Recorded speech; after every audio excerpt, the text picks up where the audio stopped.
दोस्तों, क्या आप जैसा बनना चाहते हैं वैसा नहीं बन पा रहे हैं? या जो आप चाहते हैं अगर वो नहीं हो रहा है, तो आज की यह कहानी आपके लिए ही है। आज आपके पास जो कुछ भी है वो इसीलिए नहीं है कि आपकी किस्मत में इतना ही लिखा था या फिर आपकी किस्मत ही खराब है, बल्कि वो इसीलिए है क्योंकि आप इतना ही डिजर्व करते हैं। ये प्रकृति बड़ी ही न्यायप्रिय है। ये व्यक्ति को उतना ही देती है जितने का वह हकदार होता है। चाहे वो ज्ञान हो या धन, वह आपके पास उतना ही है जितने के आप हकदार हैं। लेकिन अगर आपको इससे भी ज्यादा चाहिए तो आपको उसके काबिल बनना होगा। ऐसा कौन सा गुण है जो आपको काबिल बनाता है? क्या आप उस गुण के बारे में जानना चाहते हैं? अगर आप जानना चाहते हैं तो आप गौतम बुद्ध के जीवन की इस कहानी को अंत तक ध्यान से जरूर सुनिए। तो चलिए बिना समय गवाएं कहानी की शुरुआत करते हैं। एक बार गौतम बुद्ध को एक सभा में भाषण देना था, और जब सभा का समय हुआ तब बुद्ध वहां आए और बिना कुछ बोले ही वहां से चले गए। तकरीबन 100 से भी ज्यादा लोग बुद्ध का उस सभा में इंतजार कर रहे थे, और बुद्ध के इस तरह के व्यवहार को देखकर सभी लोग बहुत चौंके। लेकिन किसी ने भी बुद्ध से कोई भी प्रश्न नहीं किया। अगले दिन फिर से सभा का आयोजन हुआ, और दूसरे दिन सभा में लोगों की संख्या घट गई। इस बार तकरीबन 80 लोग सभा में बैठे हुए थे। बुद्ध सभा में आए, लेकिन इस बार भी बुद्ध ने वही किया, यानी बुद्ध इस बार भी आए और बिना कुछ बोले ही वहां से चले गए। लोगों को यह देखकर फिर से आश्चर्य हुआ, लेकिन किसी ने भी बुद्ध से कोई प्रश्न नहीं किया। अगले दिन सभा का आयोजन फिर से किया, लेकिन इस बार सभा में लोगों की संख्या और घट गई। इस बार सभा में केवल 50 लोग ही आए हुए थे। बुद्ध सभा में फिर से आए और उन्होंने इधर उधर देखा और बिना कुछ बोले ही सभा से चले गए। उसके बाद कुछ लोग क्रोधित भी हुए, क्योंकि लोगों ने अपना काम छोड़ छोड़ कर आए हुए थे, लेकिन किसी ने भी बुद्ध से कोई प्रश्न नहीं किया। अगले दिन फिर से सभा का आयोजन हुआ। दोस्तों, आप लोग जो इस कहानी को सुन रहे हैं, आप में से भी कुछ लोग मन ही मन यह कह रहे होंगे कि अरे कितनी बार सभा का आयोजन होगा। और आप लोगों को भी इस कहानी को सुनते वक्त इरिटेशन हो रहा होगा। और जिन लोगों को भी अभी इरिटेशन होनी शुरू हो गई है, उन लोगों को तो इस कहानी को बड़े ध्यान से सुनना चाहिए, क्योंकि यह कहानी आपके लिए ही है। अगले दिन फिर से सभा का आयोजन हुआ, लेकिन इस बार सभा की संख्या और ज्यादा घट गई थी, यानी इस बार सभा में सिर्फ 30 लोग ही थे। फिर उसके बाद बुद्ध सभा में आए, मुस्कुराए, और फिर से बुद्ध ने वही किया, यानी बिना कुछ बोले ही वहां से चले गए। इस बार भी लोग बहुत क्रोधित हुए, और इस बार लोगों ने पीछे से कुछ कहा भी और बड़बड़ाए भी, लेकिन बुद्ध ने उनके किसी भी प्रश्न का उत्तर नहीं दिया।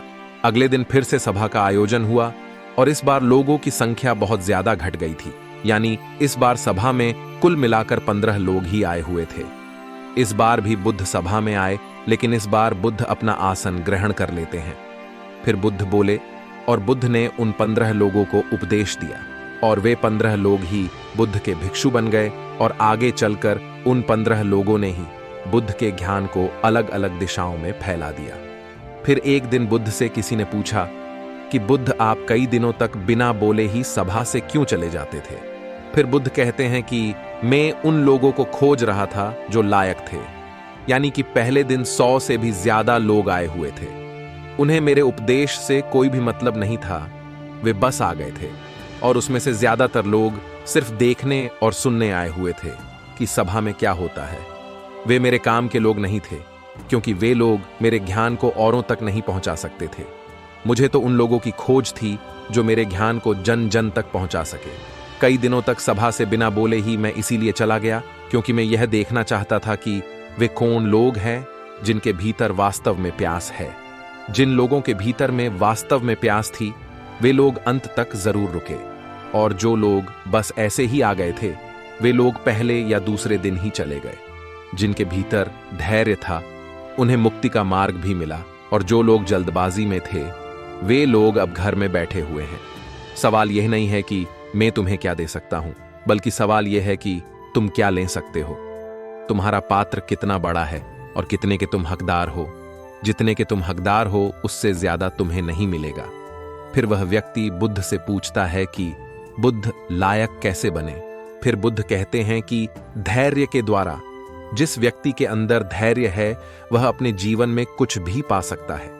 सभा में जितने भी लोग आए हुए थे और उसमें से अंत तक वही रुके जिनके अंदर धैर्य था। चाहे तुम्हारे जीवन में तुम्हारा लक्ष्य जो कुछ भी हो, लेकिन तुम बिना धैर्य के सफलता के चरम तक नहीं पहुंच सकते। फिर वह व्यक्ति बुद्ध से पूछता है कि कोई व्यक्ति अपने भीतर के धैर्य को कैसे बढ़ाए। बुद्ध कहते हैं कि निरंतर अभ्यास के द्वारा हम अपने भीतर के धैर्य को बढ़ा सकते हैं। जैसे कोई व्यक्ति जब ध्यान करना शुरू कर देता है तो उसका मन उसके सामने कई सारे अड़चने लाता है, लेकिन उसका धैर्य उसे एक दिन उसके लक्ष्य तक जरूर पहुंचा देता है। फिर वह व्यक्ति बुद्ध से कहता है, मैं समझ गया बुद्ध, मैं समझ गया। यानी मुझे धैर्य के साथ निरंतर अभ्यास करने की आवश्यकता है। दोस्तों, अब आपको समझ आ गया कि आपके पास वो क्यों नहीं है जो आप पाना चाहते हैं, क्योंकि आप उसके लायक नहीं हैं। आप लायक तभी बनेंगे जब आप अपने भीतर धैर्य को बढ़ाएंगे। और धैर्य कैसे बढ़ेगा? धैर्य बढ़ेगा निरंतर अभ्यास के द्वारा। और अभ्यास कौन करेगा? अभ्यास करेंगे आप, तो फिर करते क्यों नहीं? दोस्तों, खुद से ईमानदारी के साथ एक प्रश्न जरूर पूछिए कि जो आप भविष्य में बनना चाहते हैं उसके लिए क्या आप धैर्य के साथ कर्म कर रहे हैं?